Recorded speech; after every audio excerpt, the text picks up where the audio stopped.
سبيل الدموع سبيل مريح تنهدى يا صاحي. Kalau kita baca dalam Injil Markus pasal 12 ayat 28 dan 29, ternyata Yesus sendiri mengatakan Tuhan itu adalah Allah yang Esa. Itu ada dalam Alkitab yang sudah dibaca oleh Pak Insan tadi. Lalu siapa yang mengatakan Yesus Tuhan?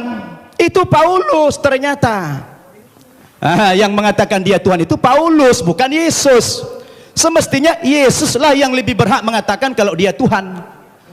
Rupanya kita baca dalam Alkitab, saya tidak tahu Pak Tampu Bolon sudah baca belum itu.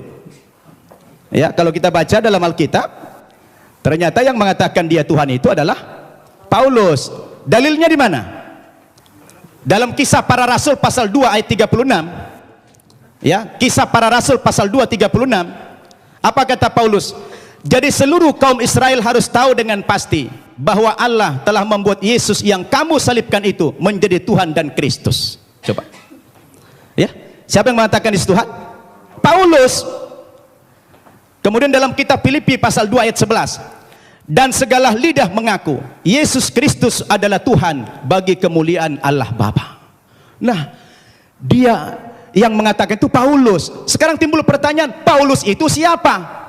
Paulus itu bukan muridnya Yesus, bukan sahabatnya Yesus, bukan pengikut Yesus, tapi Paulus itu adalah musuhnya Yesus. Nah, ini dia. Dan saya baca dalam Alkitab, ternyata aktor pendiri agama Kristen itu memang bukan Yesus. Yesus tidak pernah membawa agama Kristen. Yang mengatakan kata-kata Kristen itu adalah Paulus dalam Kisah Para Rasul pasal 11 ayat 25. Ketika dia mengajar di Antioquia lah pertama kali murid-murid itu dipanggil sebagai Kristen. Kristen artinya pengikut Kristus. Kristus artinya adalah juru selamat atau Al-Masih dalam Islam.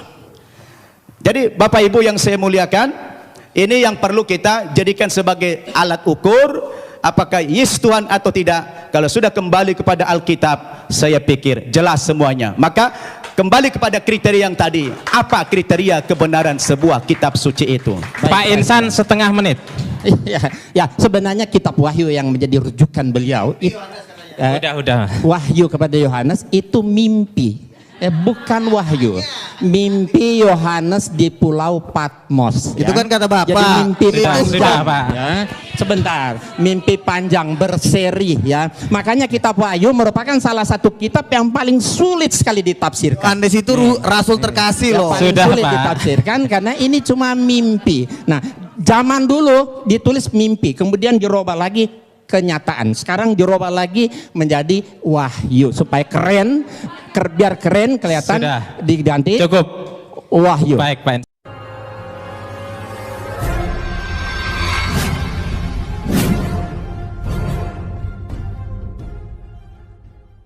Assalamualaikum warahmatullahi wabarakatuh. Yang kami hormati para pembicara, Ustadz Samsul Arifin Nababan, Ustadz Insan Mokoginta, dan yang saya hormati Bapak Luga Tambunan dan Bapak Yohanes Tampu Bolon. Tepuk tangan untuk mereka berempat. Acara ini adalah acara debat dengan tema Who is Jesus? Siapa sesungguhnya Yesus? Siapa sesungguhnya Isa? Agama Islam dan agama Kristen mengenal begitu dekat siapa sesungguhnya Yesus. Kepada Bapak Luga, monggo dipersilahkan. Siapakah Yesus? Jadi waktu Yesus berjalan di muka bumi, dia dengan berjalan dengan 12 rasulnya, banyak anggapan yang mengatakan karena di bangsa Israel itu masih banyak yang belum kenal Yesus. Ada yang berkata nabi, ada yang berkata rasul, ada yang berkata bahkan ada yang mengatakan bahwa Yesus itu nabi palsu. Di Matius 16 waktu itu Yesus bertanya kepada orang-orang yang di sekeliling dia. Dia berkata, "Menurut kamu siapakah anak manusia itu?" Yesus ngomong seperti itu. Siapakah anak manusia itu? Lalu jawab murid-muridnya, ada yang berkata nabi, ada yang berkata Elia, Yesus kata gitu. Terus mereka menjawab lagi, ada yang berkata Musa atau salah seorang di antara para nabi. Saudara tahu bahwa jawaban dari mereka ini sebenarnya sudah mewakili jawaban dari semua agama. Tetapi pada saat Yesus mendengarkan jawaban mereka ini, Yesus tidak mengatakan, itu benar. Apa tadi? Nabi. Itu benar nabi. Yesus tidak marah seperti itu. Dia tidak pernah mengatakan seperti itu. Dia jalan lagi. Menurut kamu siapakah anak manusia itu? Salah satu di antara para nabi. Dia lewat. Siapakah Yesus itu? Musa. Dia lewat juga. Karena jawaban ini adalah menentukan hidup yang kekal. Jawaban ini menentukan keselamatan yang kekal. Lalu Yesus bertanya kepada murid-muridnya yang 12 itu. Menurut kamu siapakah aku ini? Dan kemuliaan Tuhan turun atas Petrus. Petrus menjawab, engkau adalah Mesias, anak Allah. Yesus langsung berkata begini, berbahagialah engkau Simon bin Yunus, karena bukan manusia yang mengatakan itu kepadamu, melainkan Bapa-Ku yang di sorga. Dan saat itu juga Yesus mengatakan, mulai hari ini di atas batu karang ini aku akan mendirikan jemaatku, dan alam maut tidak akan menguasainya. Jadi banyak orang yang menjawab nabi. Di dunia ini banyak nabi utusan. Orang Yesus sendiri juga mengaku utusan kok. Yesus mengatakan aku diutus oleh Bapa. Nah kalau dia diutus kok dia Tuhan? Halo. Tetapi pada saat jawaban Petrus adalah jawaban yang diterima dengan dahsyat oleh Yesus. Sampai Yesus membuat suatu perjanjian kekal. Kepadamu kuberikan kunci kerajaan sorga, dan alam maut tidak akan menguasainya. Kunci kerajaan sorga tidak diberikan kepada orang-orang yang menjawab, nabi, utusan, rasul katanya. Nah yang jadi pertanyaan begini, lalu Yesus itu kan diutus, kok dia bisa jadi Tuhan sih? Masa ada Tuhan diutus? Itu yang jadi pertanyaan manusia, betul kan? Jadi begini saudara-saudara, jadi saya debat di blog edipretnowordpress.com, pengunjungnya udah 150.000 dan komentator terbanyak berada di wall saya ya. Jadi saya berada di peringkat pertama. Saya tahu jawaban, saya tahu pertanyaan kalian. Saya tahu itu. Tapi kalau kita buka di Ibrani 1 ayat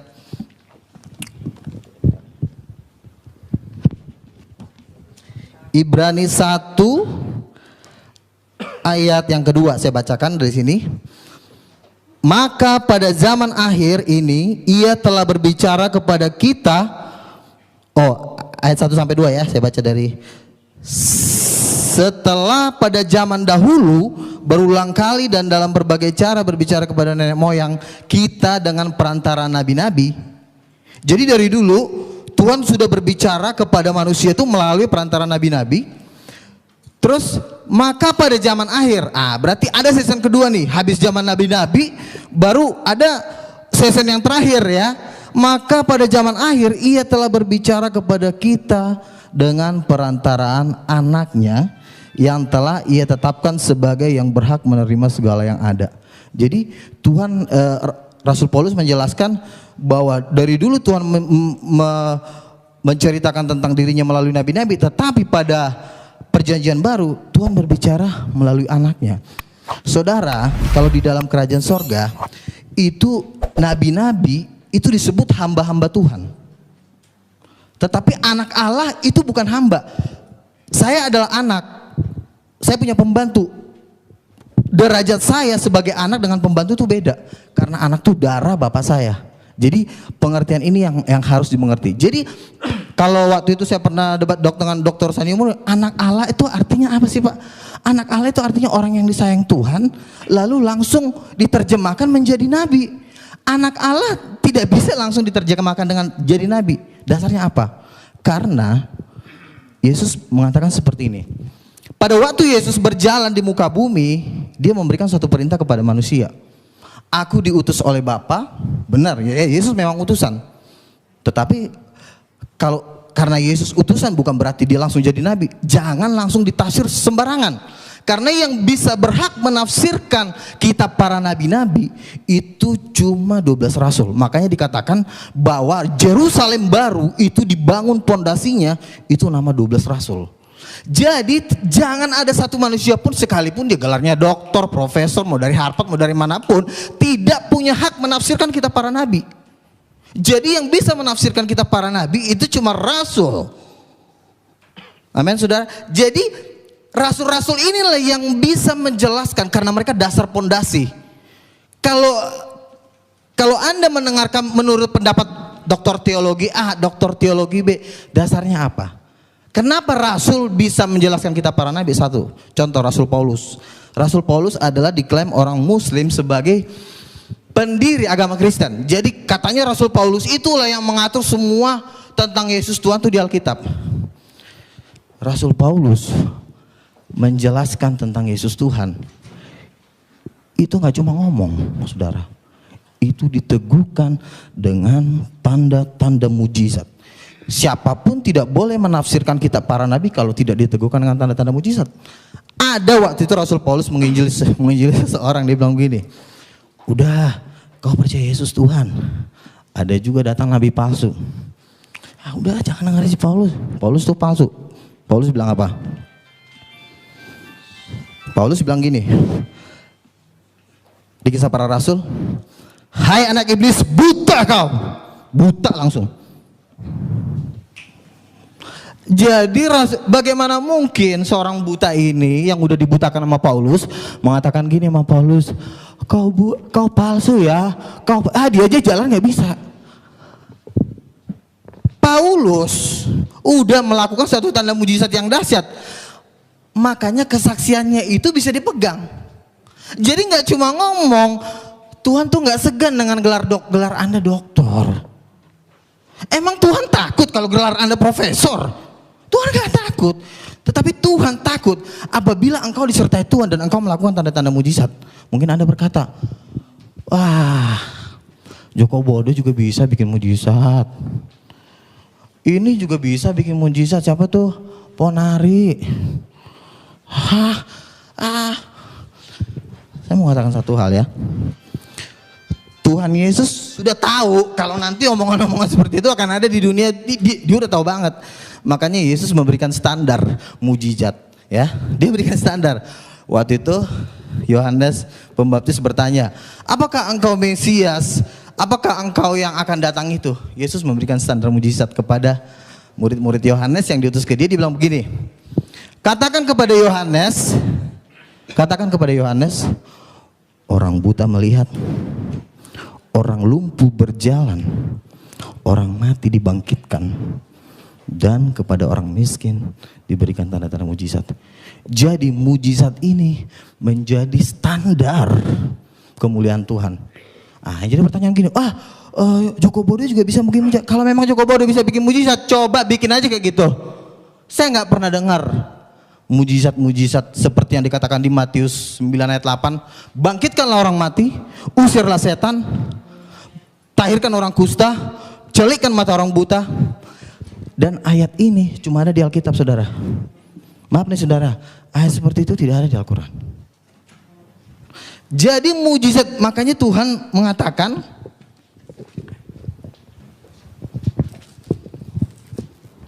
saya bacakan dulu. Jadi pernyataan-pernyataan seseorang harus diteguhkan dengan tanda-tanda mujizat. Saya baca Kisah Para Rasul 14 ayat 3. Paulus dan Barnabas tinggal berapa waktu lamanya di situ. Mereka mengajar dengan berani karena mereka percaya kepada Tuhan, dan Tuhan menguatkan berita tentang kasih karunia-Nya dengan mengaruniakan kepada mereka kuasa untuk mengadakan tanda-tanda mujizat. Jadi tanda-tanda mujizat itu, lalu pernah saya debat di Facebook, dibilang begini, Pak Luga, mujizat kan itu kan ada kan cuma di zaman Nabi. Coba tunjukin ayatnya di mana mujizat cuma berhenti di zaman Nabi. Yoel 2:28 mengatakan bahwa pada hari-hari terakhir justru Tuhan lebih dahsyat lagi bikin mujizat. Bahkan dia bisa menurunkan api dari langit. Nah, Reinhard Bonnke mengadakan KKR di Afrika itu sampai 100 orang mati dibangkitkan. Orang buta melihat, orang lumpuh berjalan. Lalu ada satu orang lagi teman saya ngomong gini, ada namanya Paulus Tanker loh Pak Luga. Kenapa Paulus Tanker? Dia itu mantan pendeta. Oh gitu, terus apa? Dia temannya Gilbert Lumenong, terus kenapa? Katanya orang yang buta itu dibayar, habis dibayar disuruh maju ke depan, pas buta melihat, wih orang jadi histeris, jadi itu dibayar katanya. Oh gitu dibayar. Jadi siapa tadi namanya? Paulus Tanker. Oke. Kan firman Tuhan berkata 2-3 orang saksi sah. Kalau memang itu dibayar, akan juga banyak cita-cita seperti Paulus Tanker di Nigeria, di Afrika, dan banyak terjadi pembayaran.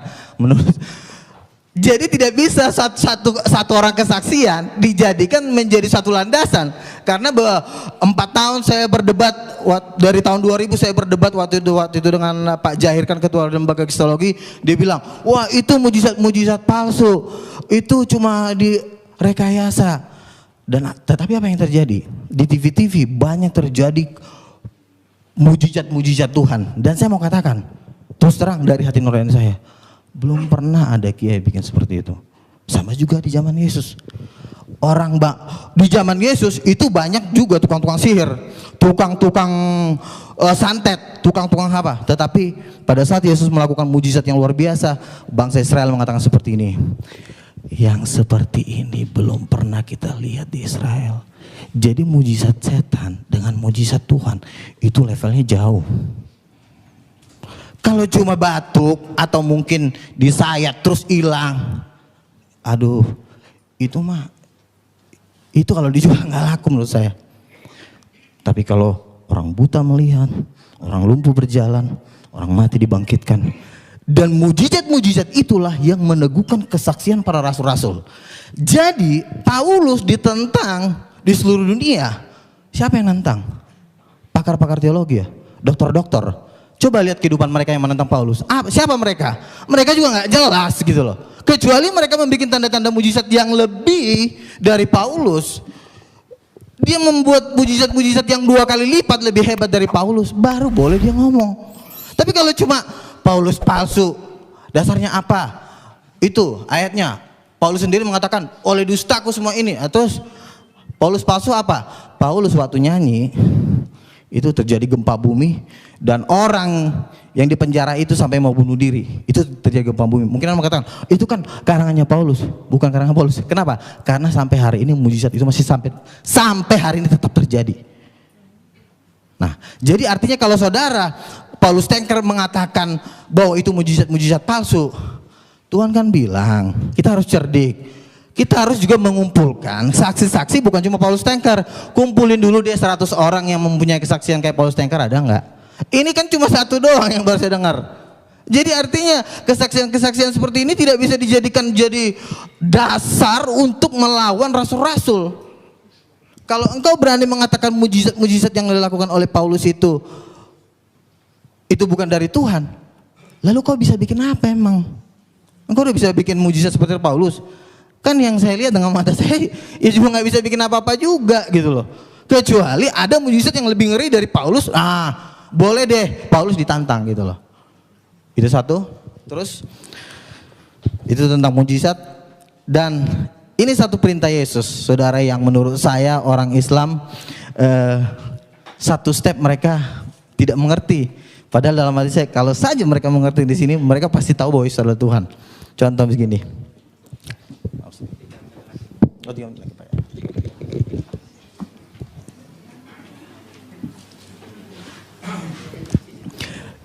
Yesus turun ke bumi, dia memberikan satu perintah. Perintahnya apa? Yesus berkata, percayalah kepada Allah, berdoalah kepada Allah. Orang Islam langsung amin, yes. Wih, sama dong sama kita. Yesus aja juga menyuruh orang berdoa kepada Allah. Wih, yes. Kita percaya kepada Allah, sama. Buktinya Yesus menyuruh orang berdoa kepada Allah. Berarti dia bukan Tuhan. Salah. Masih ada sambungannya. Inilah yang kalian gak pernah pelajarin. Apa? Yesus mengatakan seperti ini. Berdoalah kepada Allah. Terus sambungannya apa? Ada yang tahu nggak? Ada yang tahu nggak? Berarti nggak pernah baca Alkitab. Ayo, ada yang tahu nggak? Wah, katanya ini pakar-pakar kristologi semua nih. Katanya, wah, berdoalah kepada Allah. Sambungannya apa? Kan orang Muslim kan mengatakan gini, berdoalah kepada. Oh iya sama. Kita disuruh percaya sama Allah. Terus itu masih ada sambungannya. Oh, orang Islam nggak mau. Enggak. Percaya kepada Allah. Cukup. Menyembah Allah aja. Allahu Akbar. Kata Yesus, belum selesai. Enggak. Cuma itu aja. Yang penting berdoa kepada Allah. Belum selesai kata Yesus. Dan apa yang terjadi di hari penghakiman? Yesus memisahkan antara domba dan kambing. Yesus akan mengatakan seperti ini karena Yesus mengatakan berdoalah kepada Allah. Sambungannya adalah dalam namaku. Jadi begini, oke. Sembah Allah, Allahu Akbar. Terus kata Yesus, harus pakai dalam namaku. Loh, kenapa harus pakai dalam namaku? Emang Yesus siapa? Ya kan? Yang menjadi pertanyaan adalah, emang Yesus siapa? Kenapa harus pakai nama dia? Loh, harus dalam nama Allah. Harusnya nama Allah dong. Sekarang saya tanya sama ibu, nama Allah siapa? Allah. Nama Allah katanya Allah. Salah. Yesus tidak pernah menulis di Alkitab, wahai kamu manusia di muka bumi. Ya Tuhan Yesus. Nama Allah, nama Bapakku adalah Allah. Mana ayatnya? Dalam Al-Quran ada. Ya. Jadi begini, makanya kita harus tahu perjanjian lama. Waktu Musa diutus oleh Tuhan. Habis. Oke, itu aja. Oke. Tetap semangat, jangan takut. Oke. Baik, tepuk tangan untuk Pak Luka Tambunan. Masih semangat Bapak Ibu? Bapak Yohanes Tampu Bolon, kepada beliau yang terhormat dipersilahkan. Saya juga termasuk orang, artinya orang beragama tapi tidak bertobat. Tapi puji Tuhan, saya ditangkap Tuhan terakhir ini tahun 90-an. Saya makin mengenal Tuhan, saya punya karunia. Walaupun sudah ditegur oleh Tuhan, sudah dikasih firman oleh nabi-nabinya juga lemah semua. Jadi para nabi pun tidak sanggup membimbing manusia itu. Itulah sebabnya sebenarnya Tuhan akhirnya berbelas kasihan. Makanya Tuhan itu Tuhan yang pemurah, yang kasih. Tuhan akhirnya di Yohanes 20 ya. Saya catat di sini. Yohanes 29:31, Tuhan mengutus Yesus turun ke dunia untuk menyelamatkan manusia itu.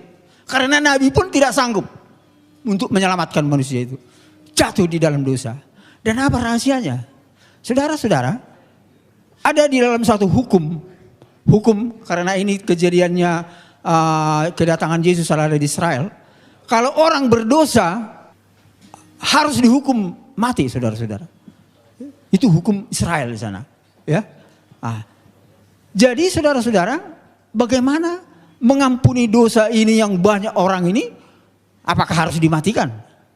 Tuhan akhirnya berbelas kasihan. Itu tidak sangat mungkin.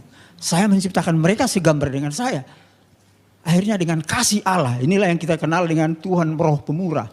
Dia mengutus Yesus yang adalah rohnya sendiri sesuai dengan Alkitab dan Al-Quran. Itu dia bukan hasil perkawinan manusia biasa. Tapi Alkitab menyaksikan dia adalah roh Allah sendiri. Dia hanya menjelma.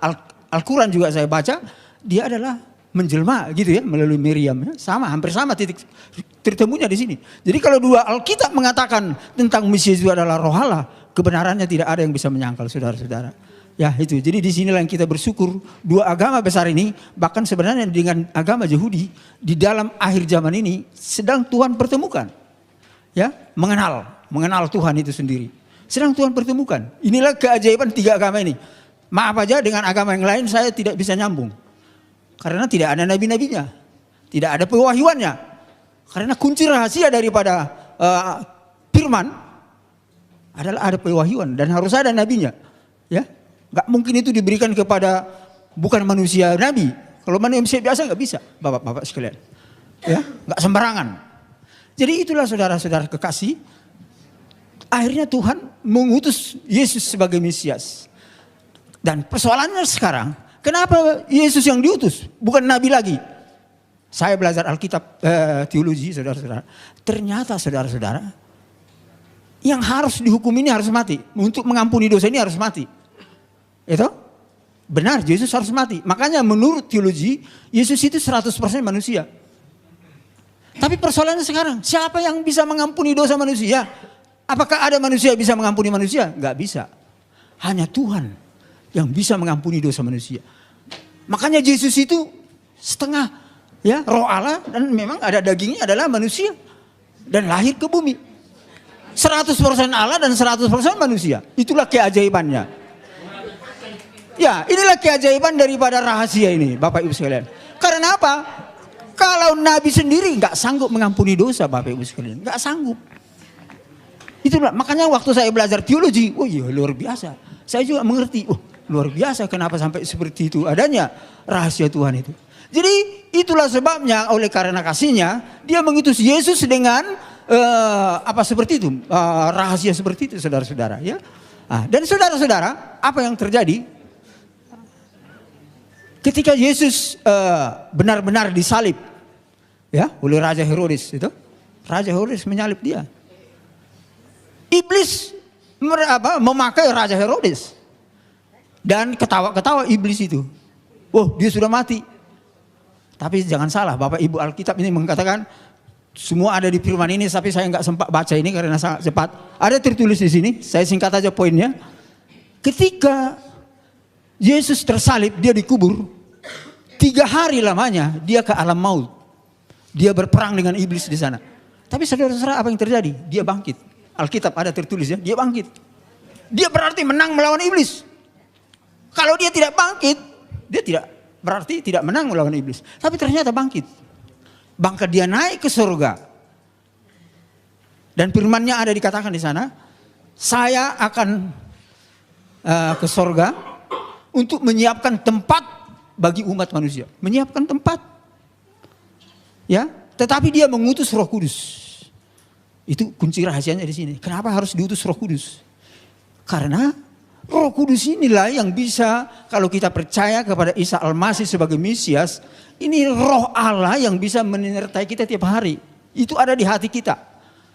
Itu saudara-saudara, itu kelebihan keunggulan daripada rahasia daripada Yesus diutus ke dunia ini. Ketika dia sudah di sorga sebagai pendoa syafaat, ya, Roh Kudusnya ada di dunia ini terus. Dan sekarang pun saya percaya, kita percaya ada Roh Kudus. Alkitab mengatakan itu, bahkan Al-Quran juga mengakui ada Roh Kudus. Roh Allah, ya, Rohullah. Itu ada di mana-mana. Makanya Tuhan itu ada di mana-mana. Inilah yang dinamakan elemen Trinitas. Elemen Trinitas. Bapa, Yesus, dan Roh Kudus. Dan Roh Kudus inilah yang menolong kita ketika percaya kepada Allah. Ya, inilah yang luar biasa. Dan saudara-saudara, para rasul, para nabi disertai Roh Kudus. Kalau tidak ada Roh Kudusnya para nabi, wah itu bukan nabi, saudara-saudara. Bukan rasul itu namanya. Dan saya bersyukur saya telah diurapi oleh Roh Kudus ketika saya percaya kepada Isa. Bahkan saya ada kuasa dan pengalaman menghancurkan kuasa iblis. Oh, luar biasa Bapak Ibu. Kalau kita diurapi oleh Roh Kudus itu sendiri, kita ada kuasa. Ada firman-Nya tertulis. Ada kuasa. Bisa, iblis itu bisa kita hancurkan. Kuasanya ya, jangan salah.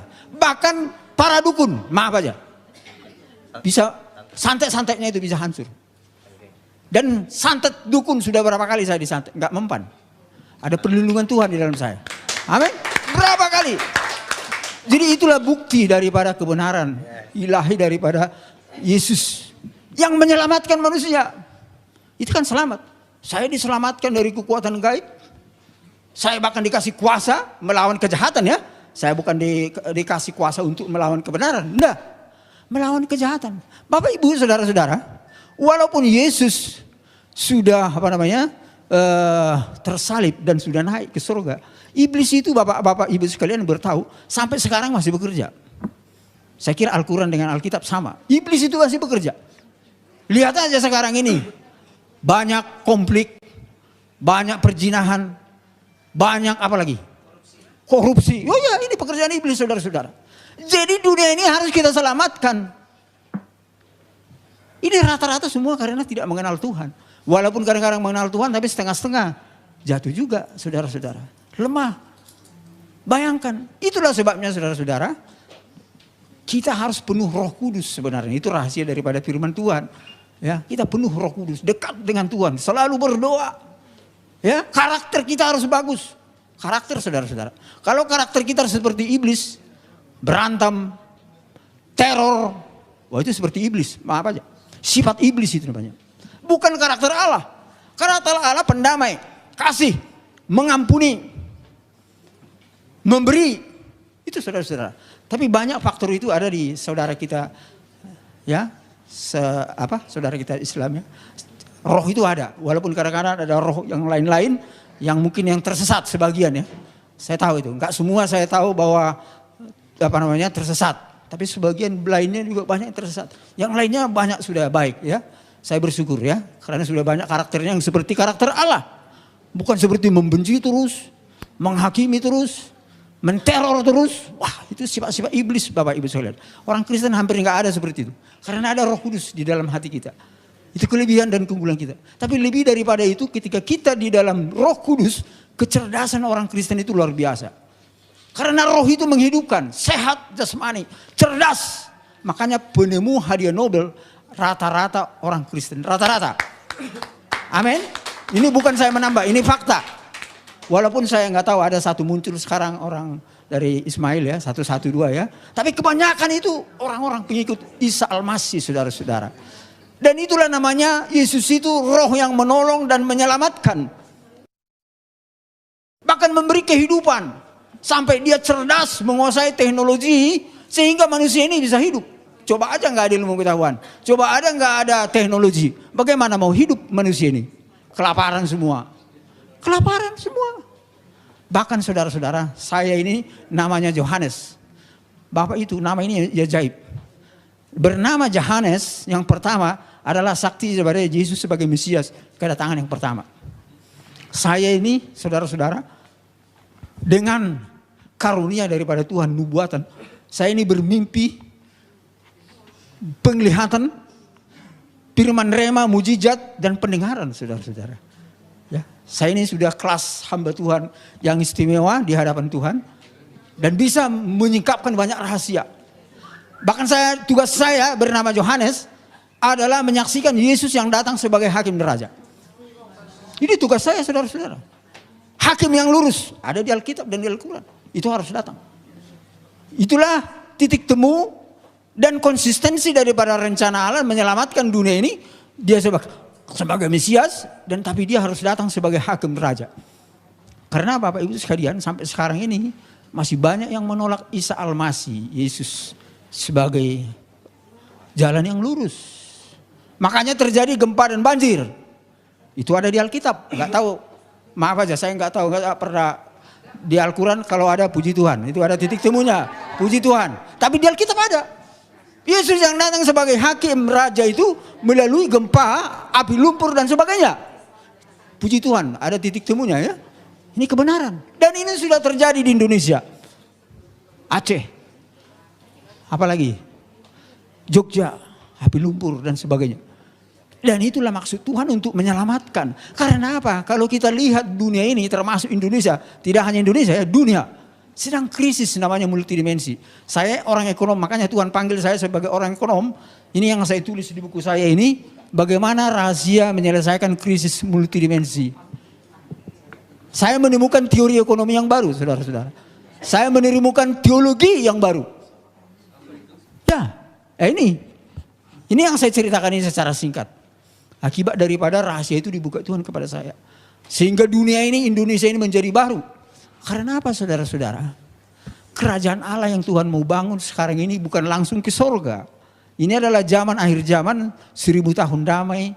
Itu sesuai dengan Wahyu 20. Yesus yang memerintah sebagai hakim raja. Karena dia yang pernah datang ke dunia ini, dia akan kembali ke dunia ini menjadi raja di dunia ini. Raja yang memulihkan dunia ini. Jadi saudara-saudara, jangan istilahnya salah mengerti. Kalau bukan Tuhan yang memulihkan dunia ini, siapa yang sanggup? Nabi pun tidak sanggup dalam sejarahnya. Hanya Tuhan. Roh Allah itu sendiri bekerja melalui orang-orang yang baik dan benar. Sehingga antara lain moralitika daripada pemimpin ekonomi politik termasuk pemimpin agama ini harus benar. Dan disitulah roh Allah itu bekerja. Kalau berdosa terus hubungan kita dengan Tuhan putus. Ya, bahkan dihakimi kita. Kalau kita berdosa terus. Walaupun kita sudah beragama namanya. Itu? Tapi berdosa terus. Inilah rencana Tuhan saudara-saudara sebagai hakim raja. Makanya saya pernah bertanya kepada Tuhan, kenapa Tuhan Yesus datang sebagai Mesias, kemudian datang sebagai hakim raja. Saudara-saudara sekalian, penelitian saya di dalam alam roh dan Alkitab, Yesus datang sebagai Mesias itu dia lebih menekankan kepada roh kemurahan, kasih. Ya, bahkan dia sampai mau tersalib untuk menyelamatkan manusia itu. Tetapi saudara-saudara, Alkitab mengatakan kalau Yesus datang sebagai hakim raja, dia akan mencurahkan sifat Allah yang perkasa. Bukan yang pemurah, yang perkasa. Tapi tidak meninggalkan yang pemurah. Ini aspek nubuatan ya, teologi. Yang perkasa artinya tegas. Yang jahat harus dihukum. Yang fasik harus ditegur. Bertobat. Begitu saudara-saudara. Sampai terjadi gempa banjir itu semua adalah teguran. Bagi orang-orang yang gak percaya Tuhan itu saudara-saudara. Sampai dia semua agama percaya bahwa hakim yang adil itu, jalan yang lurus itu menyatakan dirinya. Kiranya Tuhan memberkati kita semua.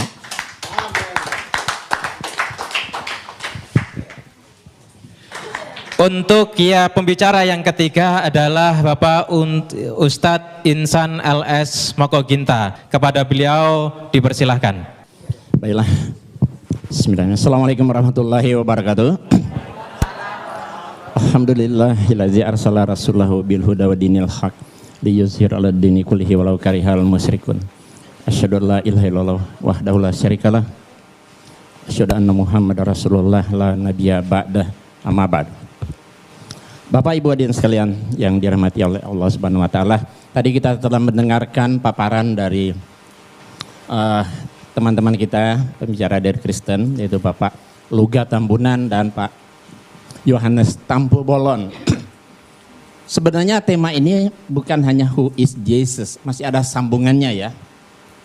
Tema yang sudah kami sepakati saya dengan Pak Luga, who is Jesus? God or prophet? Maksudnya Tuhan atau Nabi ya, gitu Pak ya. Jadi siapakah Yesus, Tuhan atau Nabi? Nah, tadi kedua pembicara telah mempresentasikan tentang Yesus sebagai Tuhan dengan segala kelebihannya. Tapi untuk membantahnya nanti sebentar saja. Saya akan mempresentasikan dan membuktikan bahwa Yesus itu benar-benar Nabi, bukan Tuhan, berdasarkan Alkitab. Saya akan menggunakan Alkitab atau Bible untuk membuktikan bahwa Yesus itu Nabi, bukan Tuhan ya. Baik, kita lihat sini. Siapa yang paling tepat menjelaskan status Yesus Tuhan atau Nabi dalam Alkitab atau Bible? Siapa yang paling pas? Ya, tentu saja jawabannya Allah, Yesus, dan mereka yang hidup sejaman dengan Yesus. Tentu kesaksian Allah dan Yesus itu paling kuat. Ya kan? Kemudian kesaksian dari orang-orang yang hidup sejaman dengan Yesus. Nah, saya akan memulai dari kesaksian yang paling rendah. Orang-orang yang hidup sejaman dengan Yesus. Karena mereka lah yang bergaul langsung dengan Yesus. Ya, beda dengan Pak Luga dan Pak Yohanes hidup 2000 tahun kemudian. Ya, tentu kesaksian orang yang bergaul dengan Yesus, yang berbicara langsung dengan beliau, mereka paling tahu siapa Yesus itu. Baik, kita lihat kesaksian orang yang hidup sejaman dengan Yesus mengatakan siapa Yesus itu pada saat itu. Matius 21 ayat 11. Dan orang banyak itu menyahut, inilah Nabi Yesus dari Nazaret di Galilea. Itu kan tertulis di Injil. Seakan 100% menggunakan Bible. Inilah Nabi Yesus dari Nazaret di Galilea. Markus 14 ayat 65. Lalu mulailah beberapa orang meludahi dia dan menutupi mukanya dan meninjunya sambil berkata kepadanya, hai Nabi, cobalah terka. Malah para pengawal pun memukul dia. Jadi mereka yang hidup seban Yesus mengatakan Yesus Nabi. Nabi Yesus. Ya. Tapi orang Kristen tidak mau mengatakan Nabi Yesus. Kalau Nabi Isa. Nabi Isa. Kalau Yesus Tuhan Yesus katanya. Tapi kalau kami dalam Islam ya Nabi Isa. Berarti Yesus itu Nabi. Nah, selanjutnya kita lihat. Banyak ayat-ayat yang berbicara seperti ini. Katanya kepada mereka, apakah itu? Jawab mereka, apa yang terjadi dengan Yesus orang Nazaret? Dia adalah seorang nabi. Yohanes 7 ayat 40, berapa orang di antara orang banyak yang mendengarkan perkataan-perkataan itu berkata, dia ini benar-benar seorang nabi. Ya, ia adalah seorang nabi. Jadi, mau diulang yang tadi? Enggak, langsung ya. Jadi tadi kesaksian orang yang hidup sejaman dengan Yesus mengatakan Yesus itu adalah Nabi. Saya lebih percaya kepada orang yang bergaul dan hidup sejaman dengan Yesus ketimbang orang yang hidup 2000 tahun kemudian. Kemudian Yesus sendiri yang memberi kesaksian. Ini derajat lebih tinggi karena Yesus sendiri yang memberi kesaksian. Injil itu ada 4. Matius, Markus, Lukas, dan Yohanes. Ternyata keempat Injil semua Yesus mengaku dengan jujur dan polos dia itu nabi. Lalu mereka kecewa dan menolak dia. Maka Yesus berkata kepada mereka, titik 2 koma pembuka. Berarti ini ucapan Yesus kan? Seorang nabi dihormati di mana-mana kecuali di tempat asalnya dan di rumahnya. Jadi Yesus sendiri yang memberi kesaksian dia itu nabi. Injil Markus, maka Yesus berkata kepada mereka, seorang nabi dihormati di mana. Injil Lukas, nabi. Injil Yohanes, nabi. Ini ucapan Yesus sendiri loh. Ya kan? Kita lebih tentu jelas sekali, lebih jauh lebih kuat kesaksian Yesus ketimbang kesaksian orang-orang yang hidup zaman di dalam Alkitab. Ya, Pak Luga boleh lihat. Ya. Pasal 5 ayat 29. Tetapi Petrus dan rasul-rasul itu menjawab, katanya, kita harus lebih taat kepada Allah daripada kepada manusia. Iya, kita lebih taat kepada Allah daripada manusia. Nah, tentu setelah Allah, Yesus kan baru manusia. Kalau tadi kesaksian manusia, Paulus. Sekarang kesaksian Yesus tentu jauh lebih kuat. Apalagi kesaksian Allah kan? Kita lihat, Allah itu bukan manusia. Di dalam Alkitab 1 Samuel 15:9 lagi sang mulia dari Israel tidak berdosa dan ia tidak tahu menyesal sebab ia bukan manusia. Aku tidak akan melaksanakan murkaku yang bernyalanya, itu tidak akan membinasakan Efraim kembali sebab aku ini Allah dan bukan manusia. Nah, kemudian lihat saksian Allah lebih kuat tadi kan? Nah, di dalam Ulangan 4 ayat 3, engkau diberi melihatnya untuk mengetahui bahwasanya Tuhanlah Allah, tidak ada yang lain kecuali Dia. La ilaha illallah. Ulangan 4:39, sebab itu ketahuilah pada hari ini dan camkanlah bahwa Tuhanlah Allah yang di langit, di atas dan di bumi dan di bawah, tidak ada yang lain. La ilaha illallah. Kemudian Ulangan 6 ayat 4, dengarlah hai orang Israel, Tuhan itu Allah kita, Tuhan itu Esa. Esa berarti satu, bukan dua, bukan dia. Kesaksian Allah lebih kuat. Tadi sudah dibacakan tadi kan? Kita menerima kesaksian manusia, tapi kesaksian Allah itu harus lebih kuat. Jadi kesaksian Pak Luga dan Pak Yohanes kita bisa terima. Tapi kesaksian Yesus dan Allah pasti lebih kuat. Kita lihat. Ini. Tidak ada Allah kecuali aku. Di Yesaya ya, bahwa aku tetap Dia. Akulah Tuhan dan tidak ada juru selamat selain daripada aku. Ya, akulah Allah, juga seterusnya aku tetap Dia. Jadi Allah tetap Allah, nggak akan pernah berubah menjadi manusia. Kemudian kita lihat banyak. Akulah Tuhan dan tidak ada yang lain. Tidak ada yang lain di luar aku. Akulah Tuhan dan tidak ada yang lain. Akulah Tuhan dan tidak ada yang lain. Ya, akulah Tuhan yang terdahulu dan akulah yang terkemudian. Tidak ada yang lain selain daripada aku. La ilaha illallah. Inilah sebenarnya ajaran tauhid yang ada dalam Alkitab, tapi sayang saudara-saudara kita tidak mengamalkan. Kalau mereka amalkan, beda mereka dengan kita tipis sekali. Ya. Yang jadi jurang pemisah Islam dan Kristen yaitu karena mereka menuhankan Yesus. Inilah sebenarnya, makanya inilah jadi debat kita hari ini. Ya, kita akan lihat mana sebenarnya sih yang benar. Yesus itu sebenarnya Tuhan atau Nabi. Oke, biarlah Yesus sendiri yang memberi kesaksian. Ya, sebab aku berkata-kata bukan dari diriku sendiri, tapi Bapa yang mengutus aku. Berarti dia utusan. Kau utusan kan Nabi kan? Menyembah Tuhan. Nah ini kata Yesus. Yesus berkata kepada iblis, nyala iblis. Ketika iblis menggoda Yesus, ya di atas satu gunung yang tinggi, iblis berkata kepada Yesus, semua kerajaan dunia ini akan aku berikan kepadamu asal engkau sujud menyembah aku, kata iblis.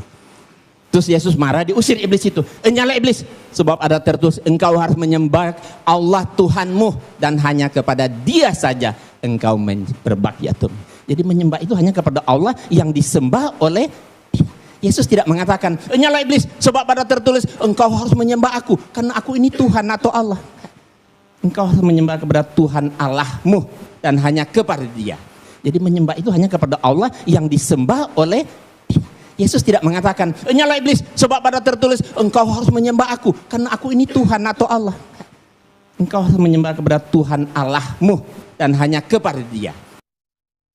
Nah ini ketika Yesus berdiskusi dengan orang Saduki, ahli Taurat, seorang ahli Taurat yang mendengar Yesus dan orang-orang Saduki sedang bersoal jawab, dan Yesus memberi jawab yang tepat dan datang kepadanya bertanya. Orang Saduki bertanya kepada Yesus, hukum mana yang paling utama? Jawab Yesus, hukum yang terutama, dengarlah hai orang Israel, Tuhan itu Allah kita. Tuhan itu esa. Tuhan itu Allah kita, kata Yesus, berarti termasuk Allah Dia kan? Tuhan itu Allah kita, Tuhan itu esa. Esa berarti satu, bukan dua, bukan tiga. Terus apa yang diucapkan oleh Yesus dibenarkan oleh ahli Taurat. Dia sedang berhadapan muka dengan Yesus saat itu. Apa kata dia? Tepat sekali guru. Bukan Tuhan kan? Tepat sekali guru. Benar katamu itu bahwa Dia esa dan bahwa tidak ada yang lain kecuali Dia. La ilaha illallah. Jadi kesaksian ahli Taurat ini lebih dapat dibenarkan karena dia berhadapan langsung, sedang berdiskusi langsung dengan Yesus, ketimbang pendeta atau orang-orang hidup di zaman saat ini.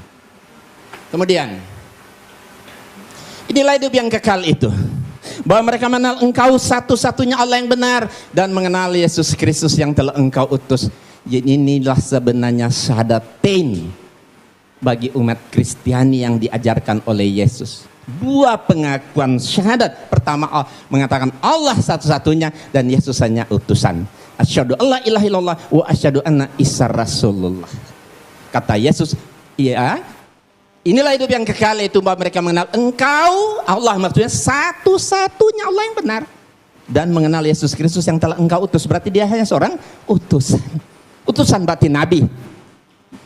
Dan segala firman yang engkau sampaikan kepadaku telah kusampaikan kepada mereka dan mereka menerima. Sebab mereka benar-benar tahu bahwa aku datang daripadamu dan mereka percaya bahwa engkaulah yang telah mengutus aku. Jelas sekali. Yesus mengaku dengan jujuran, Paulus, engkau yang mengutus aku. Berarti dia hanya seorang utusan. Nabi, bukan Tuhan. Dan jikalau aku menghakimi maka penghakimanku itu benar, sebab aku tidak seorang diri tapi aku bersama Dia yang mengutus aku. Allah yang mengutus. Berarti Yesus seorang utusan, seorang nabi Allah, bukan Tuhan. Banyak sekali. Nah, ini menarik. Saya terjemahkan ke dalam berbagai bahasa.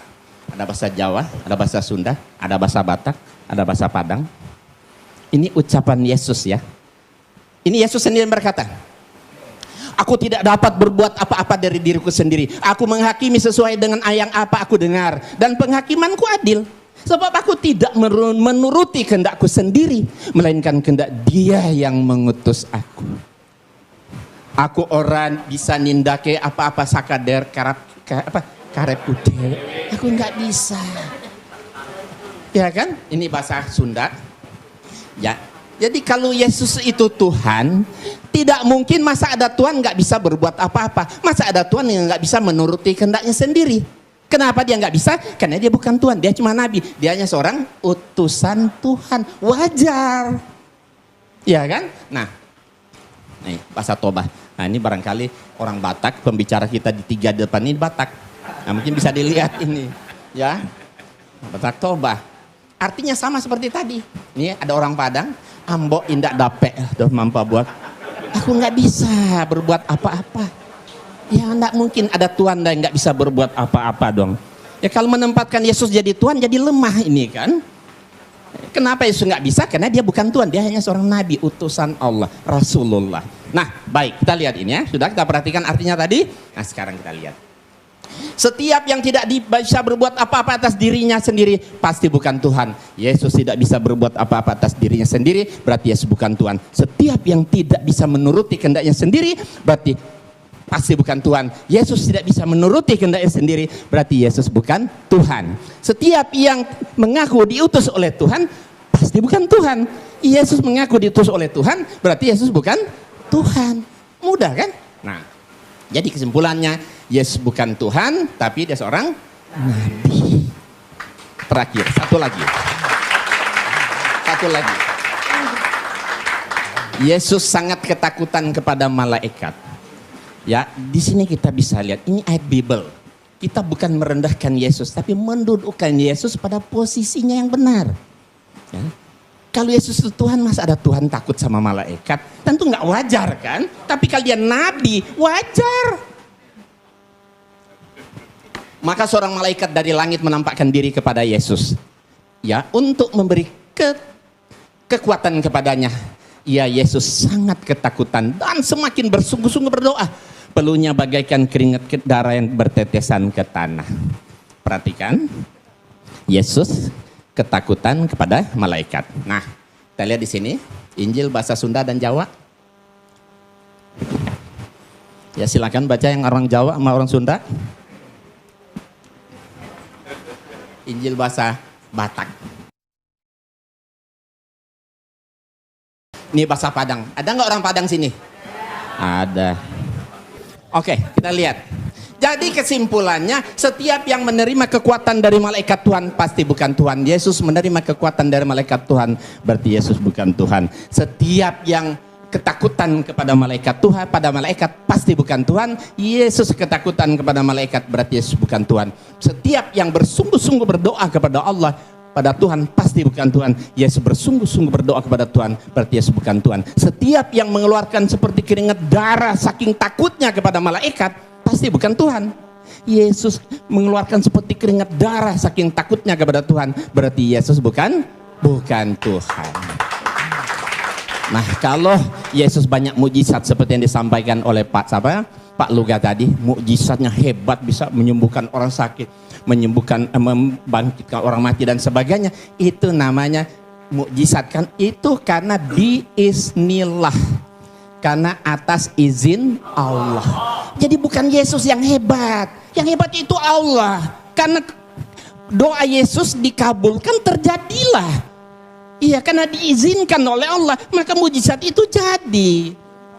Makanya Yesus banyak sekali ayat-ayat. Kalau mau lihat ke waktunya sebentar, saya akan perlihatkan kumpulan Yesus berdoa. Banyak sekali ayat dalam Alkitab Yesus berdoa kepada Tuhan. Kalau Yesus itu Tuhan, kenapa Tuhan masih berdoa kepada Tuhan yang mana lagi? Nah, karena doanya dikabulkan, terjadilah mukjizat itu untuk membuktikan bahwa dia itu betul-betul seorang nabi. Ya kan, supaya Bani Israel yakin dan percaya bahwa Nabi Isa adalah seorang nabi. Ya, saya rasa nanti dilanjutkan ya. Terima kasih kepada Bapak Insan LS Moko Ginta. Sekali lagi tepuk tangan biar tambah semangat. Baik, untuk pembicara kita terakhir yang keempat adalah Ustadz Samsul Arifin Nababan. Ini pembicara Batak yang ketiga. Kepada beliau 20 menit dipersilahkan. Assalamualaikum warahmatullahi wabarakatuh. Selamat sore kepada saudara-saudara kami dari umat Kristiani. Alhamdulillah, wassalatu wassalamu ala Rasulillah wa ala alihi wa sahbihi wa mawalah, amma ba'd. Yang kita hormati saudara kita, pembicara dari umat Kristiani, Bapak Pendeta Luga Tambunan, dan juga Bapak Pendeta Johannes Tampu Bolon. Juga yang kita hormati pembicara dari pihak Muslim, Ustadz Haji Insan LS Mokoginta. Bapak-bapak, ibu-ibu, para hadirin dan pendengar yang saya muliakan. Pertama sekali, saya secara pribadi sangat mengapresiasi acara dialog yang semacam ini, yang menurut hemat saya kegiatan dialog ini sudah lama sekali tidak pernah dibudayakan oleh masyarakat kita, dialog lintas agama. Dan mudah-mudahan kita yang menghidupkan kembali tradisi ini untuk kemudian diikuti oleh generasi kita yang lain. Al-Quran sendiri memang memerintahkan kepada umat Islam untuk senantiasa membudayakan dialog. Dan dialog itu salah satu perintah Allah dan juga salah satu metode, salah satu cara untuk menyampaikan misi-misi kita. Al-Quran sendiri yang berjumlah 6.236 ayat kurang lebih, hampir sepertiga berbicara tentang dialog. Apakah itu dialog Allah dengan malaikat, dialog Allah dengan para nabi, dialog nabi dengan para orang tua dan anaknya, dialog Nabi dengan umatnya, itu banyak kita jumpai dalam Al-Quran. Nah, salah satu dialog yang dianjurkan dalam Al-Quran ini adalah kita berdialog dengan saudara-saudara kita yang non-muslim. Seperti yang Allah perintahkan dalam surat Al-Ankabut ayat 46. A'udzubillahi minasyaitonirrajim. Wala tujadilu ahlal kitabi illa billati hiya ahsan. Janganlah kamu berdebat dengan orang-orang Yahudi dan Nasrani atau orang ahli kitab terkecuali dengan cara yang terbaik, bukan baik. Al-Quran memerintahkan bukan baik, tetapi harus dengan cara yang terbaik. Kalau sudah terbaik ini dalam segala aspek, pilihan materinya, maudhu yang dibicarakan, susunan katanya, bahasanya, dan lain sebagainya. Karena dialog ini adalah salah satu cara kita untuk menyampaikan kebenaran. Demikian juga dalam surat An-Nahl ayat 125. Allah mengatakan, A'udzubillahi minasyaitonirrajim. Ud'u ila sabili rabbika bil hikmah wal mau'izatil hasanah wajadilhum billati hiya ahsan. Ajaklah manusia itu ke jalan Tuhanmu, kepada kebenaran, kepada Islam. Dengan cara apa kita mengajak mereka? Yang pertama kata Allah, bil hikmah, dengan penuh kebijaksanaan. Yang kedua, dengan memberikan nasihat-nasihat dan pelajaran-pelajaran yang berguna, yang bermanfaat, yang mudah dicerna. Dan yang ketiga, kepada orang yang berbeda keyakinan dengan kamu, kata Allah, wajadilhum billati hiya ahsan. Berdialog atau berdebat dengan mereka, tetapi dengan cara yang terbaik, kata Allah. Jadi dialog itu sebetulnya dalam Islam, Pak Tambunan, Pak Tampu Bolon, merupakan perintah agama yang harus dibudayakan. Bahkan Allah sendiri ketika hendak menciptakan manusia ini dialog dulu dengan malaikat. Nah, Allah itu dialog dengan malaikat. Karena cara-cara dialog itu adalah cara yang paling efektif. Oleh karena itu saya melalui mimbar ini, melalui forum ini mengingatkan kita semua memang dialog itu tujuannya bukan mencari menang kalah. Ya, dialog itu bukan mencari kemenangan atau kekalahan. Tetapi dialog itu sebuah sarana kita untuk menyampaikan kebenaran, untuk dakwah. Itu makanya dakwah dalam pandangan agama Islam, Pak Tambunan, dakwah itu tujuannya adalah mengajak. Begitu juga Pak Tampu Bolon ceramah. Saya tadi membayangkan Bapak berdua ini mempresentasikan materinya dengan hujjah, dengan dalil-dalil yang jelas. Justru malah terbalik, yang paling banyak bicara Alkitab malah Pak Insan dari Muslim.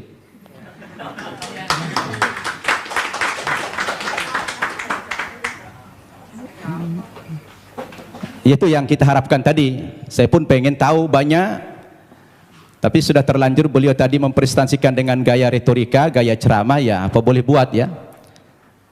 Saya tadi berharap dialog ini dengan cara-cara yang ilmiah, tidak dengan ceramah, tapi menggunakan dalil. Ada dua dalil yang bisa kita pakai. Pertama, dalil nakli, teks atau konsep. Yang kedua, dalil akli, akal atau logik. Dua hal ini bisa menangkap kebenaran yang sedang kita diskusikan hari ini, yang mengambil tema siapa itu Yesus, Tuhan atau Nabi. Baik Bapak Ibu yang saya muliakan, agar tidak terkesan mengulang materi yang sudah disampaikan pembicara terdahulu, saya akan masuk kepada materi yang lain dengan tema yang sama. Sebetulnya kepada saudaraku umat Kristiani, ketika kita bicara Yesus dalam bahasa Alkitab, Isa dalam bahasa Al-Quran, itu hanya perbedaan bahasa saja. Kedudukan Nabi Isa atau Yesus dalam Islam itu sangat terhormat, sangat mulia sekali. Bahkan kami bukan sekedar menghormati atau memuliakan Nabi Isa, tetapi Nabi Isa itu menjadi salah satu rukun iman kami, yang kami tidak sah menjadi seorang muslim apabila mengingkari kerasulan Nabi Isa itu. Tetapi memang kedudukannya dalam Islam, Nabi Isa itu adalah seorang nabi, seorang utusan Tuhan, bukan sebagai Tuhan, bukan pula sebagai anak Tuhan, seperti yang diimani oleh saudara kita umat Kristiani. Berdasarkan dalil yang begitu banyak, baik dengan pendekatan Al-Quran maupun pendekatan Alkitab. Saya ulangi, umat Islam wajib beriman kepada Yesus. Tidak sah iman umat Islam kalau tidak percaya kepada Yesus sebagai seorang rasul, sebagai seorang nabi. Bayangkan itu Pak Tambunan, Pak Tampu Bolon, batal imannya orang Islam kalau mengingkari salah satu seorang nabi itu. Makanya dalam sharing saya dengan umat kita Nasrani, saya selalu katakan begini, kalaulah seandainya agama Kristen itu yang benar, dengan tokohnya adalah Yesus, kemudian umat Kristen masuk ke dalam sorga, insya Allah umat Islam juga akan ikut masuk ke dalam sorga. Kenapa? Karena kita beriman kepada Yesus. Tetapi kalau Islamlah yang benar, dengan tokoh kita Nabi Muhammad yang juga mengimani nabi-nabi yang terdahulu, kemudian saudara kita umat Kristiani tidak beriman kepada kerasulan Muhammad, mohon maaf, terpaksalah saudara kita masuk neraka kalau akan masuk surga. Ini untungnya menjadi umat Islam. Kenapa? Karena apa yang mereka imani kita imani juga, tetapi apa yang kita imani mereka tidak imani. Itulah perbedaan yang mendasar antara kita dengan umat Kristiani. Hanya persepsi tentang Nabi Isa, dia Tuhan atau Nabi. Berdasarkan ayat-ayat Alkitab yang sudah dipaparkan begitu banyak oleh Ustadz Insan Moko kita tadi, ternyata ratusan ayat yang kontradiksi. Ada yang mengatakan Nabi Isa itu Tuhan, ada yang mengatakan dia Nabi. Oleh karena itu, saya ingin mengajak antum semua untuk merenung. Ketika kita berbicara Yesus itu Nabi atau Tuhan, apa yang menjadi parameter kita?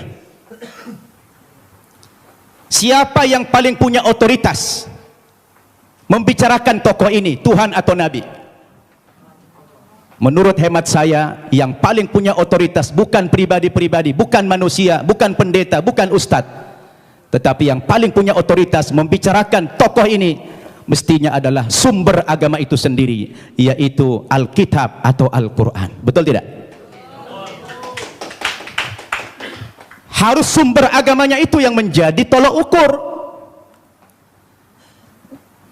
Sekarang kita pertanyakan, dari dua kitab suci ini, Al-Quran maupun Alkitab, yang mana yang memenuhi kriteria sebagai sebuah kitab suci? Nah, ini perlu kita uji.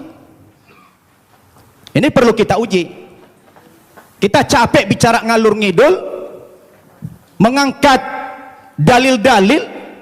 Kalau dalil itu tidak representatif, tidak rasional, saya pikir juga percuma. Sekarang kita harus bicara dari dua kitab suci ini. Kenapa dikatakan dia kitab suci? Coba Bapak Ibu saya tanya. Ada buku? Coba ada buku? Coba buku. Ya, itu aja, taruh, minjam dulu. Ya. Bapak Ibu saya tanya. Ini kata lainnya apa? Kitab suci. Oke. Ini apa namanya? Buku. Buku kan? Bapak Ibu saya tanya. Ini sama ini bahan bakunya sama tidak? Sama-sama apa? Sama-sama kertas. Kenapa dalam penamaan jadi beda? Yang ini dikatakan kitab suci, yang ini dikatakan buku. Kenapa jadi beda namanya? Padahal bahan bakunya sama-sama kertas. Yang membedakan apanya? Ternyata yang membedakan kontennya, isinya. Dia dikatakan kitab suci karena memuat firman-firman Tuhan Zat yang Maha Suci. Kenapa dikatakan ini buku? Karena dia adalah buatan manusia dan manusia tidak ada yang suci. Betul tidak? Sekarang mari kita uji. Kalau kita sepakat apa yang membedakan buku dengan kitab suci adalah terletak pada kontennya. Kalau kitab suci itu adalah memuat firman-firman Tuhan. Ketika kita uji Bapak Ibu, 5 kriteria minimal kalau kita ingin menguji apakah kitab suci itu benar apa tidak. Yang pertama, sebuah kitab suci itu akan dikatakan benar apabila dia murni datang dari Allah, 100% datang dari Allah, dan tidak ada intervensi manusia di dalam kitab suci itu dalam bentuk kontennya, setinggi apapun otoritas manusia itu. Betul tidak? Termasuk di dalamnya Nabi. Makanya kalau kita baca Al-Quran, ini 100% firman Tuhan, tidak ada perkataan Nabi Muhammad di sini. Perkataan Nabi Muhammad dimuat dalam hadis namanya. Tidak ada satu ayat pun di sini sumbangan Nabi Muhammad dalam bentuk isi. Ini adalah wahyu Tuhan 100%. Akan berbeda kalau kita baca ini Alkitab, di sini sudah tercampur, di sini ada perkataan Tuhan, di sini ada perkataan Nabi, di sini ada perkataan Rasul Paulus, di sini ada perkataan murid-muridnya, tercampur. Lalu di mana letak kesuciannya yang dikatakan kriteria kitab suci itulah murni datang dari Tuhan? Itu satu. Yang kedua, kriteria kitab suci itu dikatakan benar apa tidak? Apabila kitab suci itu ditulis pada zaman kitab suci itu datang, yang diterima oleh Nabi yang menerima kitab suci tersebut. Saya tanya, Al-Quran kapan ditulis? Ketika Nabi Muhammad masih hidup. Dia suruh sahabat menulis Al-Quran. Karena dia tidak bisa membaca, tidak tahu menulis, dia minta bantuan sahabat, sahabat menulis. Dan dia hidup sezaman dengan Nabi. Begitu selesai ditulis oleh sahabat, dikonfirmasi tulisan dengan bacaan Nabi, sama apa tidak, di cross check supaya tidak terjadi manipulasi. Kenapa? Karena kitab suci itu jadi pedoman. Sekarang Alkitab kita tanya, kapan ditulis? Lalu siapa tokoh yang menerima Alkitab? Alkitab ditulis bukan pada zaman Nabi Isa masih hidup, tapi sudah sekian puluh tahun, bahkan sekian ratus tahun Yesus sudah tidak ada di dunia ini, baru ada pembukuan Alkitab. Terus bagaimana seorang penulis akan mengkonfirmasi kepada yang menerima wahyu itu? Maka kemungkinan terjadi manipulasi sangat mungkin. Sebab yang namanya wahyu itu haruslah dari Tuhan, tidak boleh dari rekayasa atau karangan manusia. Betul tidak? Dua itu kriteria, dan Alkitab gugur menurut hemat saya di situ. Yang ketiga, kriteria kebenaran sebuah kitab suci itu adalah seorang penulis wahyu secara moral haruslah orang yang jujur, terpercaya, bukan pendusta. Penulis Al-Quran adalah orang yang jujur. Sekarang penulis Alkitab, bagaimana Alkitab disandarkan kepada Yesus, disandarkan kepada Musa, disandarkan kepada nabi yang lain, sementara sang penulis tidak pernah jumpa dengan yang menerima wahyu itu? Bagaimana ini? Maka gugurlah kesucian kitab tersebut. Kemudian yang keempat, kriteria kebenaran kitab suci itu adalah apabila isi kitab suci itu tidak kontradiksi, satu isi dia. Kalau sudah bertentangan satu ayat dengan ayat yang lain, lalu yang mana yang mau dipegang? Masa Tuhan menurunkan tuntunan pedoman hidup bagi manusia, tapi manusianya malah bingung. Yang ini mengatakan Yesus Tuhan, yang ini mengatakan Nabi. Loh, yang mana mau diikutin? Ternyata kalau kita baca Alkitab sendiri, tidak pernah kata-kata dari Yesus yang muncul pengakuan bahwa dia adalah Tuhan. Kalau kita baca dalam Injil Markus pasal 12 ayat 28 dan 29, ternyata Yesus sendiri mengatakan Tuhan itu adalah Allah yang Esa. Itu ada dalam Alkitab yang sudah dibaca oleh Pak Insan tadi. Lalu siapa yang mengatakan Yesus Tuhan? Itu Paulus ternyata. Yang mengatakan dia Tuhan itu Paulus, bukan Yesus. Semestinya Yesuslah yang lebih berhak mengatakan kalau dia Tuhan. Rupanya kita baca dalam Alkitab, saya tidak tahu Pak Tampu Bolon sudah baca belum itu. Ya, kalau kita baca dalam Alkitab, ternyata yang mengatakan dia Tuhan itu adalah Paulus. Dalilnya di mana? Dalam Kisah Para Rasul pasal 2 ayat 36. Ya, Kisah Para Rasul pasal 2 36. Apa kata Paulus? Jadi seluruh kaum Israel harus tahu dengan pasti bahwa Allah telah membuat Yesus yang kamu salibkan itu menjadi Tuhan dan Kristus. Coba. Ya, siapa yang mengatakan Yesus Tuhan? Paulus. Kemudian dalam kitab Filipi pasal 2 ayat 11. Dan segala lidah mengaku Yesus Kristus adalah Tuhan bagi kemuliaan Allah Bapa. Nah, dia yang mengatakan itu Paulus. Sekarang timbul pertanyaan, Paulus itu siapa? Paulus itu bukan muridnya Yesus, bukan sahabatnya Yesus, bukan pengikut Yesus, tapi Paulus itu adalah musuhnya Yesus. Nah, ini dia. Dan saya baca dalam Alkitab, ternyata aktor pendiri agama Kristen itu memang bukan Yesus. Yesus tidak pernah membawa agama Kristen. Yang mengatakan kata-kata Kristen itu adalah Paulus dalam Kisah Para Rasul pasal 11 ayat 25. Ketika dia mengajar di Antioquia lah pertama kali murid-murid itu dipanggil sebagai Kristen. Kristen artinya pengikut Kristus. Kristus artinya adalah juru selamat atau Al-Masih dalam Islam. Jadi Bapak Ibu yang saya muliakan, ini yang perlu kita jadikan sebagai alat ukur apakah Yesus Tuhan atau tidak. Kalau sudah kembali kepada Alkitab, saya pikir jelas semuanya. Maka kembali kepada kriteria yang tadi. Apa kriteria kebenaran sebuah kitab suci itu? Terakhir,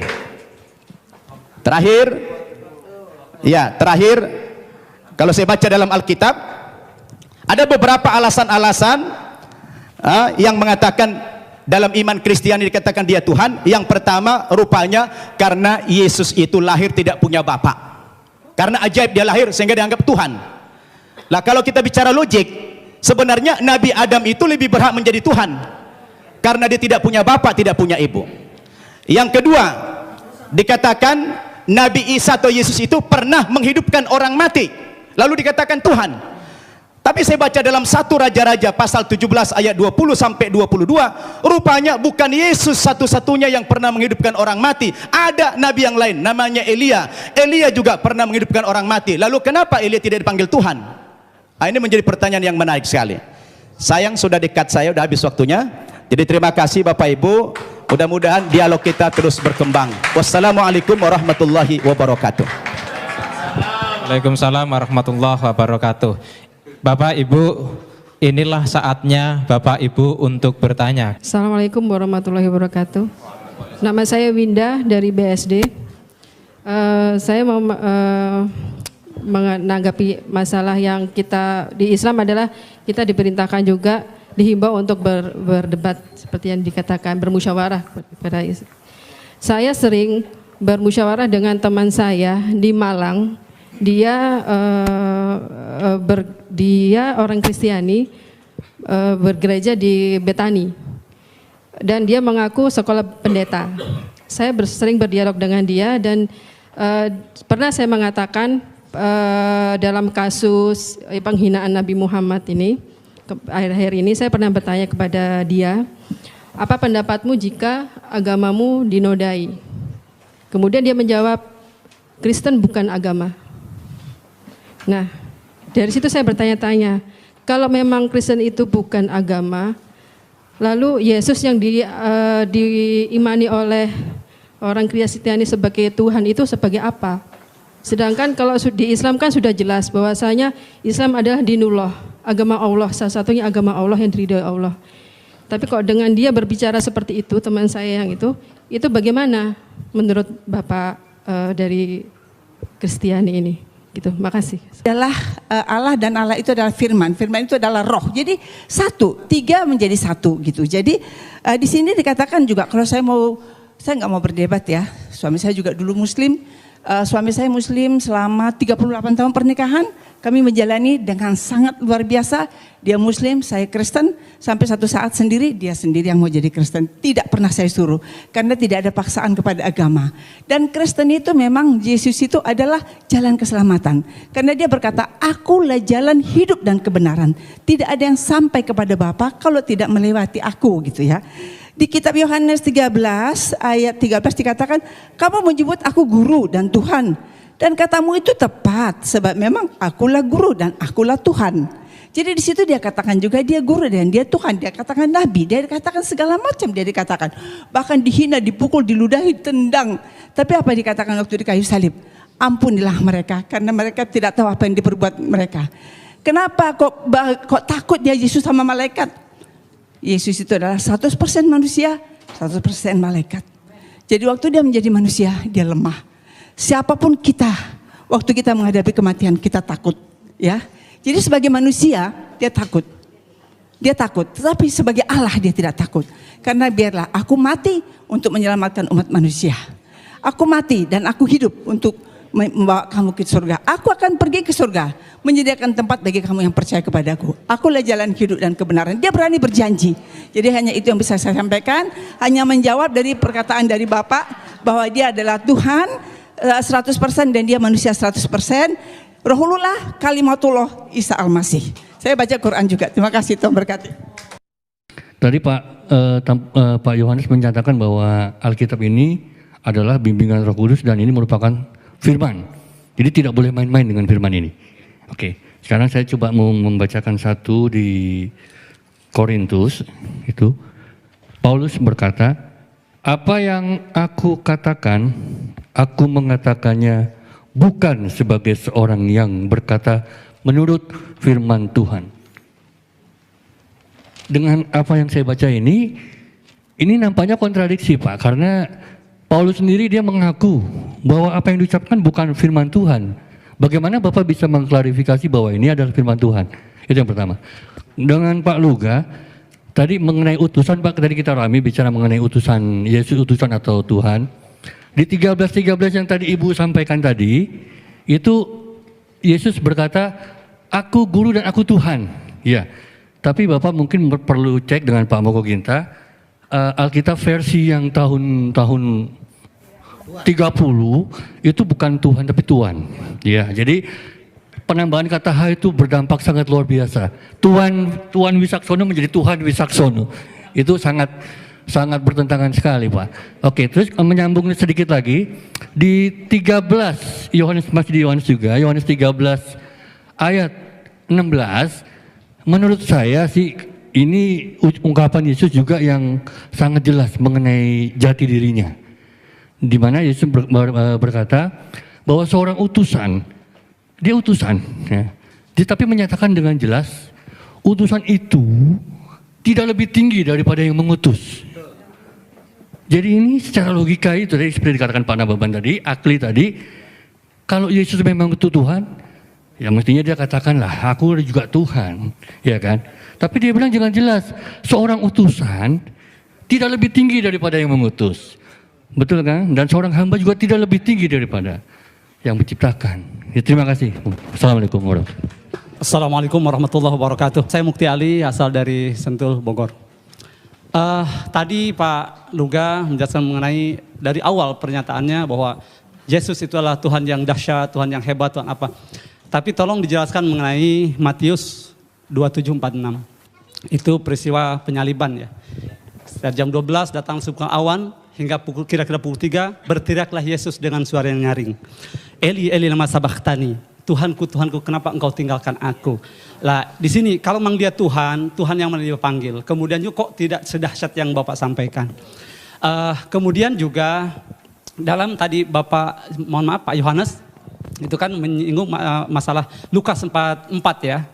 Lukas 24, mohon maaf, 24 yang 46-nya. Bahwa Mesias akan dibangkitkan pada hari ketiga di antara orang mati. Mestinya dilanjutkan, dan ini sudah dijelaskan dalam kisah Raja-Raja, kemudian Mazmur dan Torah. Tapi demi Allah sampai saat ini saya tidak pernah menemukan Pak. Mungkin Bapak bisa menjelaskan di mana itu. Kalau Tuhan memang benar, dia Tuhan yang menjelaskan, tidak berdosa, mestinya ada Pak. Dalam Torah, Mazmur, kisah Raja-Raja, bahwa apa yang dinyatakan pada 46-nya itu, silakan dicek Lukas 24, 44 sampai 46. Itu dahsyat sekali, ayat-ayat misterius ini.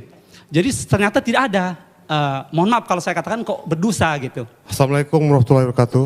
Nama saya Eri dari Tangerang. Ya, jadi tadi mengatakan bahwa Paulus bisa dipercaya karena mukjizatnya yang masih ada sampai sekarang, yang terjadi pada pendeta-pendeta yang banyak menyembuhkan orang-orang. Namun ada satu permasalahan tadi, di mana ada orang yang mengaku dibayar. Dan Pak Luga sendiri mengatakan tidak bisa kalau hanya satu orang saja. Kalau saya baca itu pendekatan untuk menutupi. Karena kalau kita ingin tahu, pendekatan kita mestinya menganggap itu fenomena gunung es yang tampak hanya sedikit saja, tapi yang di bawah sangat banyak. Itu yang sudah dibayar. Dan bagaimana yang terjadi pada yang terjadi di Kenya, saudari Esther Mwande oleh pendeta Michael Njoroge, yang mengungkapkan bahwa saya disuruh untuk pura-pura sakit dan sembuh karena dia tidak dibayar akhirnya. Nah, jadi di mana letak mukjizatnya itu? Demikian, terima kasih. Saya sudah membaca bukunya Pak Insan. Masalah dia bilang ayat-ayat Nabi itu, terus terang saya udah baca banget ayat itu. Dan saya udah tahu banget itu. Yesus tidak tahu hari kiamat, bagaimana dia Tuhan.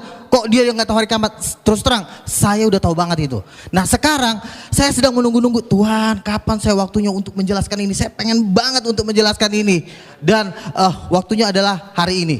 Gitu loh. Jadi artinya terus terang, bukannya saya nggak ngerti. Orang mengatakan, Yesus sendiri mengatakan tidak ada nabi ditolak di asalnya. Yesus mengaku dirinya nabi. Ya kan? Saya ngerti banget ayat itu. Tapi satu hal ada yang tidak sanggup kalian pahami. Karena firman Tuhan berkata bahwa Alkitab itu harus dimengerti dengan Roh Kudus.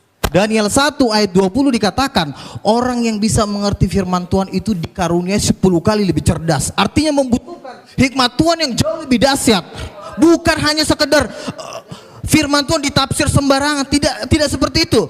Contoh, tidak pernah Yesus berkata aku adalah nabi, tetapi dia berkata aku adalah anak Allah. Jadi Yesus tidak pernah mengaku nabi. Memang Yesus berkata seorang nabi tidak diterima di asalnya. Sebenarnya Yesus sedang mengumpamakan dirinya dengan nabi-nabi karena orang-orang yang di situ belum ada yang menerima Yesus sebagai Tuhan, hanya sebagian. Jadi kalau Yesus mengatakan tidak ada seorang Tuhan, kan artinya Yesus menjelaskan ini, arti ayat ini cuma mengumpamakan nabi itu sebagai fungsi utusan dari Tuhan karena memang Yesus dari Tuhan, tetapi dia tidak mengatakan aku adalah nabi.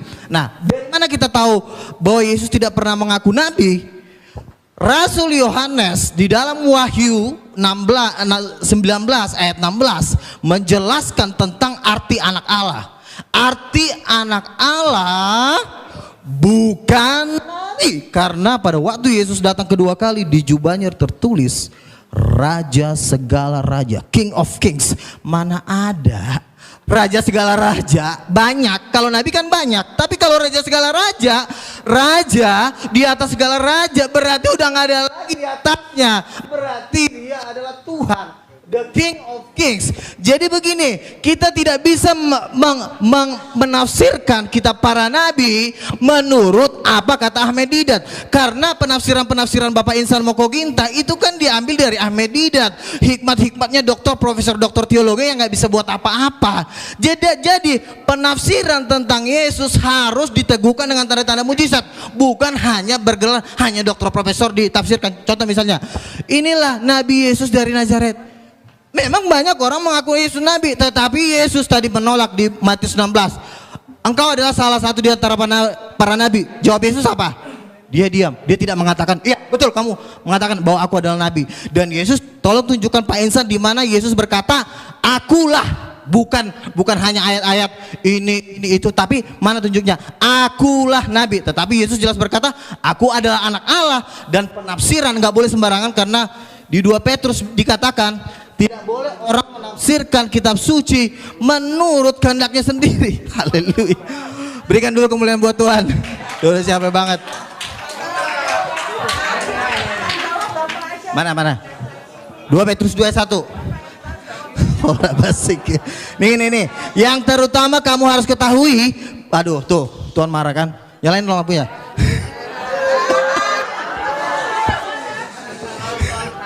Makanya yang terutama harus kamu ketahui bahwa nubuat dalam kitab suci tidak boleh ditafsirkan seenaknya. Karena Yesus ditafsir langsung jadi nabi. Rasul nggak ada bilang Yesus nabi. Petrus sendiri berkata nih, saya baca nih. Petrus diurapi Roh Kudus, ya, dan diteguhkan dengan tanda-tanda mujizat. Makanya saya bilang, orang nggak boleh menafsirkan kitab suci kalau tidak diteguhkan dengan tanda-tanda mujizat, nggak boleh. Itu memang hukumnya. Makanya setiap orang yang menafsirkan firman Tuhan harus punya Roh Kudus. Saya punya Roh Kudus. Pak Insan kalau ditanya punya Roh Kudus, punya Roh Kudus nggak Pak? Nggak punya. Kenapa? Karena Yohanes 14 ayat 26, Roh Kudus hanya turun dalam nama Yesus. Nah, sekarang begini, Yesus tidak pernah mengaku nabi. Baik, tolong audien diam. Oke. Tolong audien diam. Udah. Saya dari tadi Moderator sebenarnya menjawab pakai logika, tetapi Waktu karena habis. memang kalian belum memahami, jadi kalian bilang saya sosok berceramah. Enggak, kan saya bilang, oke, satu aja, tunjukin Bisa. ayatnya sama saya. Yesus berkata, akulah nabi, tunjukin. Baik, waktu habis. Akulah nabi, bukan penafsiran. Ini penafsiran. Aduh, akulah nabi. Tolong. Udah. Oke. Tolong. Baik, Oke, waktu habis. Terakhir ya. Baik. Tolong diam. Terakhir ya. Copy paste. Sudah Pak Insan, nanti Pak Insan. Ini ya. Pak Pada Insan. waktu Yesus datang yang kedua kali, di jubahnya tertulis bukan nabi Pak, tapi raja segala raja, bukan nabi. Masa di jubah Yesus tertulis nabi? Makanya Sudah. Wahyu Waktu Ibu 19 sudah habis. 16. Waktu Bapak sudah habis. Silakan. Sudah. 19 ayat 16. Enggak selesai. Nanti setelah acara. Setelah Makanya acara gini, Bu, nanti setelah acara. Tidak boleh Baik, waktu menafsir- sudah lewat Oke. 2 menit, nanti malah rame. Yes. Baik, kita tepuk tangan kepada Bapak Ibu ya. Silakan langsung Bapak Yohanes Tampu Bolon. Tolong sekali lagi jangan bereaksi, jangan ditanggapi, jangan bicara, nggak habis. Nanti kalau mau berdebat ketambahan setelah acara ini. Sepakat ya? Sepakat. Baik, silakan kepada beliau Bapak Yohanes Tampu Bolon. Nanti saya mau moderator lagi di luar ya. Silakan. Ya, terima kasih. Ya, pertama-tama saya mengucap syukur kita masih mau berdialog, itu aja ya. mencari kebenaran itu pertama kali. Biarlah Tuhan yang memberikan hikmat kepada kita, dan lebih daripada itu saya harus katakan bahwa termasuk pembicara tadi masih mengambil ayat-ayat yang melihat Yesus saat di dunia gitu loh. Karena perlu saudara ketahui, Yesus itu pernah ada di dunia, pernah naik ke surga, bahkan akan datang sebagai hakim raja. Itu Alkitab menulis itu. Banyak ayatnya karena waktunya sebenarnya saya tidak sempat membaca. Karena apa? Coba aja 15 menit. Waktu sekarang saya komentar 5 menit. Bagaimana saya cepat hanya ambil poin. Tapi tunggu. Tetapi apa yang saya sampaikan itu berdasarkan firman, Bu. Ya, Yesus sebagai Mesias ada ayatnya. Ya, ayatnya antara lain di sini Yohanes 14:6, Yohanes 8:24, Kisah Para Rasul 4:12. Ini beberapa ayat. Jadi bukan tidak ada ayatnya. Memang benar Alkitab juga menulis Yesus sebagai nabi. Tapi Alkitab juga menulis Yesus sebagai Mesias, bahkan sebagai raja loh. Coba teliti lebih dalam lagi. Jadi saran saya kepada pembicara dan umat, karena ada kewajiban harus mengetahui rahasia firman ini. Tapi jangan dikatakan sudah dicampuri. Kalau kita berprinsip negatif ya repot memang. Kami juga nanti kalau berprinsip Al-Quran sudah bercampur ya repot juga. Atau? Jadi jangan begitu. Kita harus yakin bahwa ini dituliskan oleh para nabi dan rasul. Rasul itu bukan rasul-rasul palsu, Pak. Bukan nabi palsu. Itu teruji. Jadi iman kita itu harus ada yang seperti itu. Jadi jangan negatif dulu. Kalau seperti itu memang susah kita titik temunya. Kita harus hormati kitab suci, namanya kitab suci. Itu saya menghormati Alkitab, Alkitab dan Al-Quran. Maka saya hormati. Cuman kita cari titik temunya di mana? Karena memang ini kompleks, rumit, sangat dalam. Kalau kita tidak penuh oleh Roh Allah, memang sangat sulit mengertinya, Bapak Ibu sekalian. Jadi itulah saran saya, bukti daripada kebenaran Alkitab tidak hanya tertulis, tapi nyata di dalam kehidupan umat Kristen. Umat Kristen sekarang ini walaupun masih banyak yang tercemar, saya harus katakan, tapi banyak yang masih baik, benar di hadapan Tuhan. Oleh karena mereka benar dan taat, sesuai dengan kehendak kitab suci Tuhan, taat sehingga mereka memperoleh karunia. Karunia-karunia banyak pada orang-orang yang Kristen yang taat. Bahkan jawatan itu ada di orang Kristen sekarang ini menurut penelitian, Bu. Ada nabi, ada rasul, ada di Alkitab. Dan Alkitab memang mengatakan harus ada itu. Itulah artinya Tuhan kita masih hidup.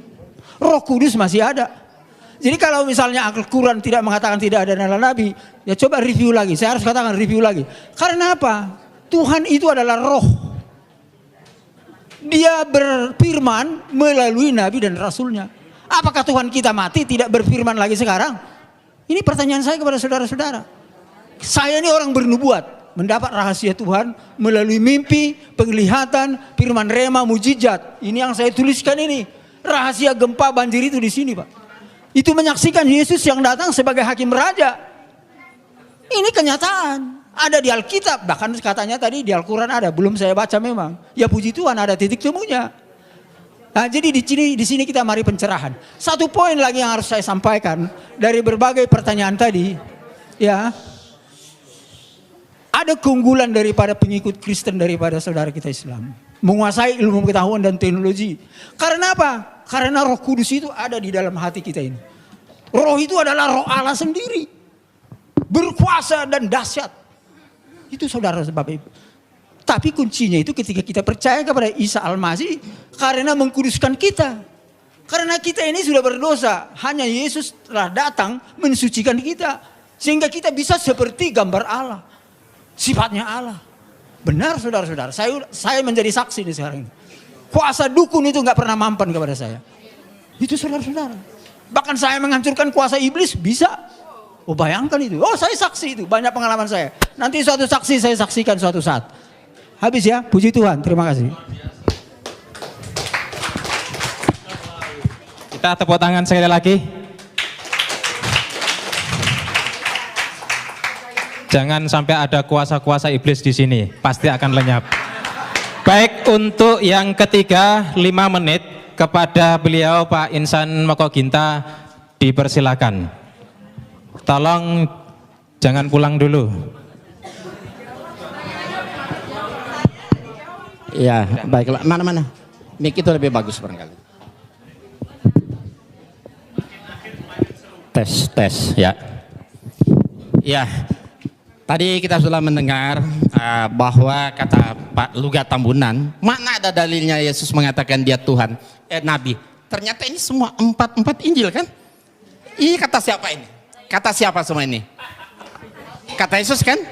Ini ucapan Yesus sendiri mengatakan bahwa dia itu seorang nabi. Jadi apa yang saya kutip ke sini itu copy paste, tidak ditambah, tidak dikurangin. Katanya saya menafsirkan sendiri. Ini kan saya ambil dari Alkitab, tidak ditambah, tidak dikurangi. Yang mengatakan Yesus sendiri bahwa dia itu hanya seorang nabi. Nah, nabi itu pasti kan bukan Tuhan. Ayat harus ditafsir dengan ayat, tidak bisa. Jadi harus ada ayat penafsiran lagi. Makanya saya katakan Rasul Yohanes menafsirkan anak Allah itu raja segala raja.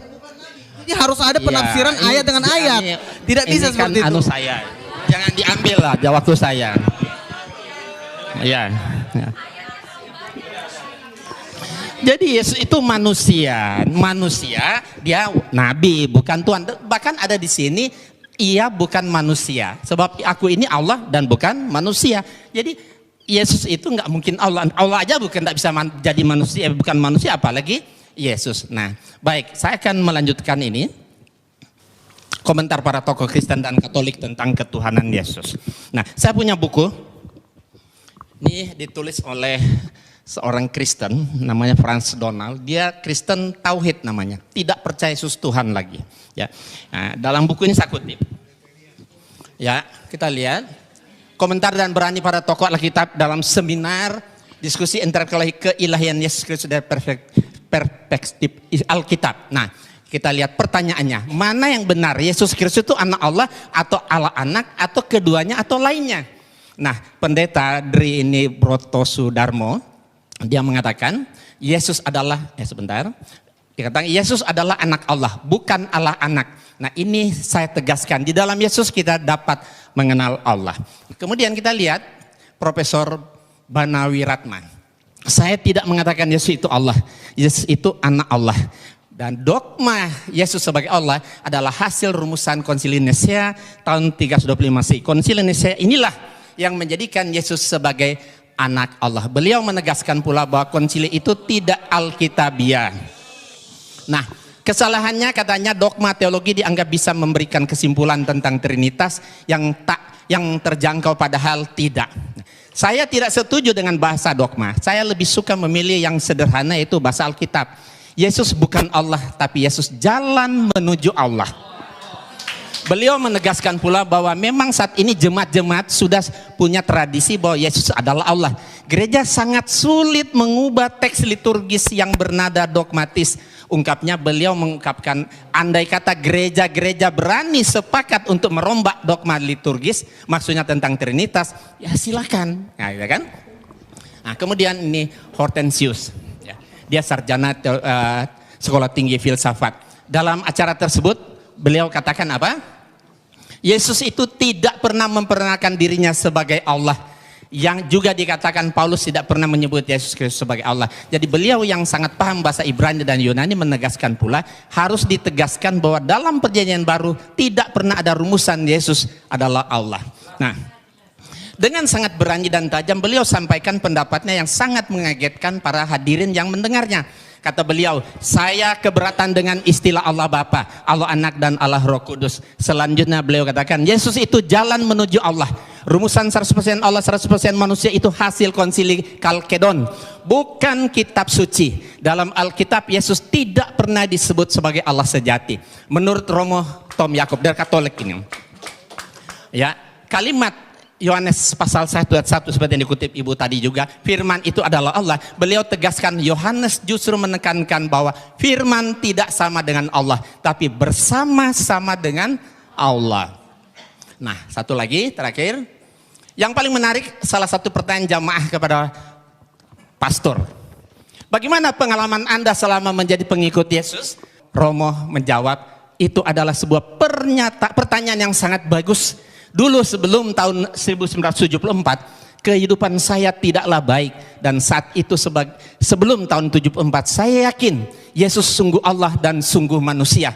Tetapi setelah tahun 74 sampai sekarang saya tidak lagi berdoa kepada Yesus, tapi saya berdoa kepada Allahnya Yesus dengan dorongan Roh Kudus. Lah saya lebih Kristiani sejak saya percaya Yesus bukan Allah daripada sebelumnya ketika saya percaya Yesus itu adalah Allah.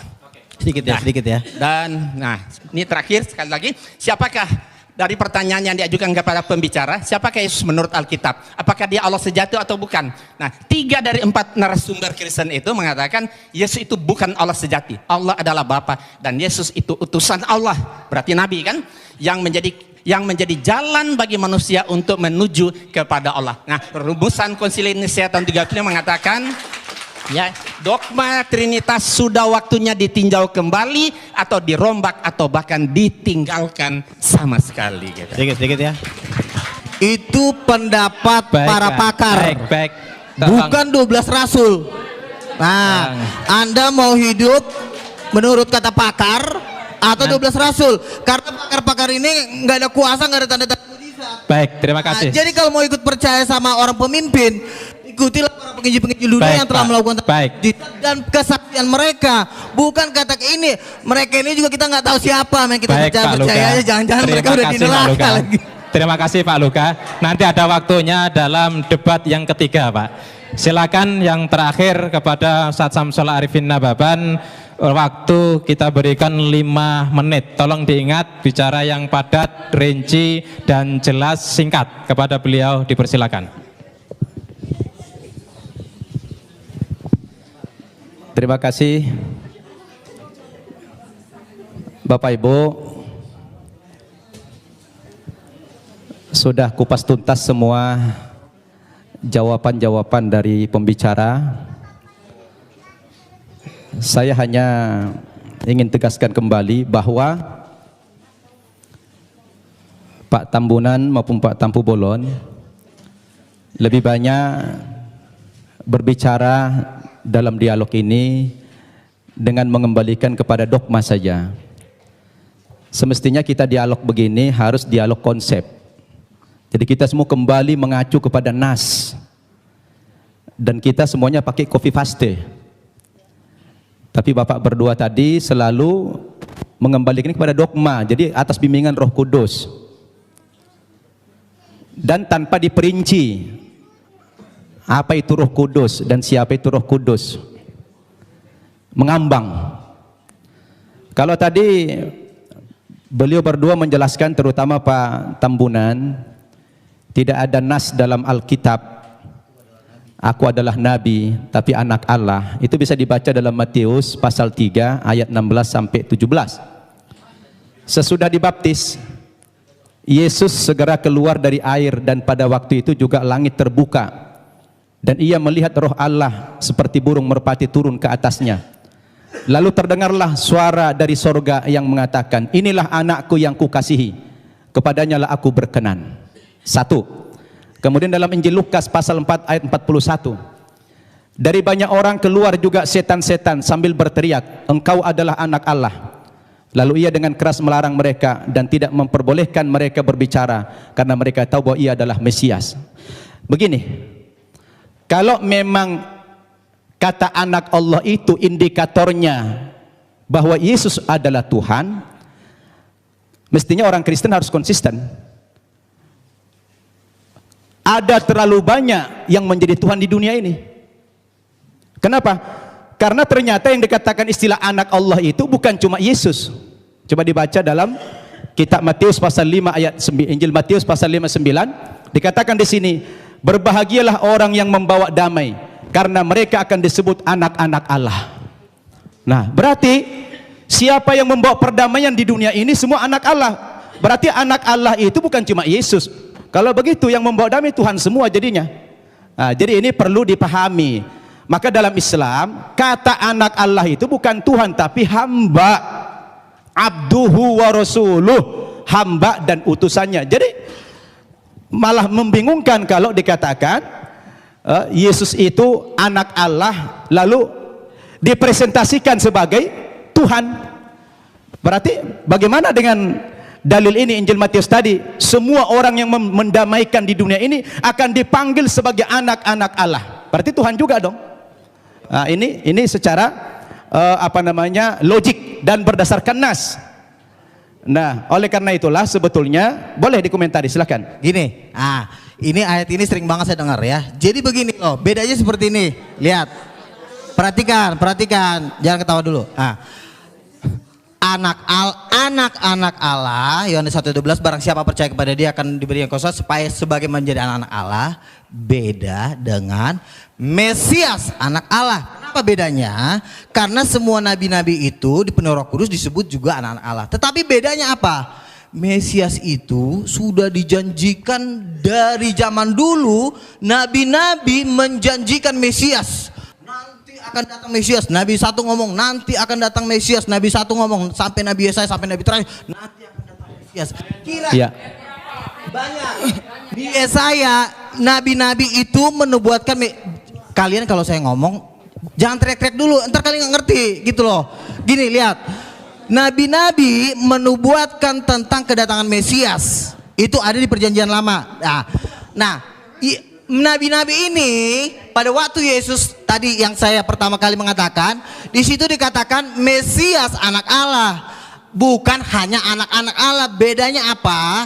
Nah, untuk menafsirkan Mesias anak Allah ini, yang menafsirkan bukan dokter, bukan profesor, tapi rasul, 12 rasul. Makanya 12 rasul menafsirkan Mesias anak Allah dalam Wahyu 19 ayat 16 bahwa Mesias anak Allah penafsirannya adalah raja segala raja, bukan nabi. Jadi kalian jangan sembarang menafsirkan kitab suci. Mesias anak Allah dengan anak Allah beda banget gitu loh. Jadi perbedaan ini kalian harus pahami, karena perbedaan ini efeknya lautan api dan belerang gitu loh. Jadi Mesias anak Allah dan anak-anak beda.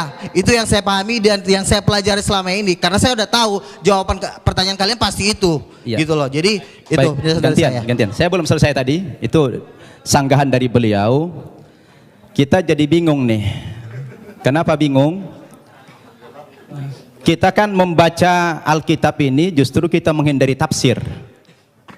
Ini textbook kita nih, copy paste.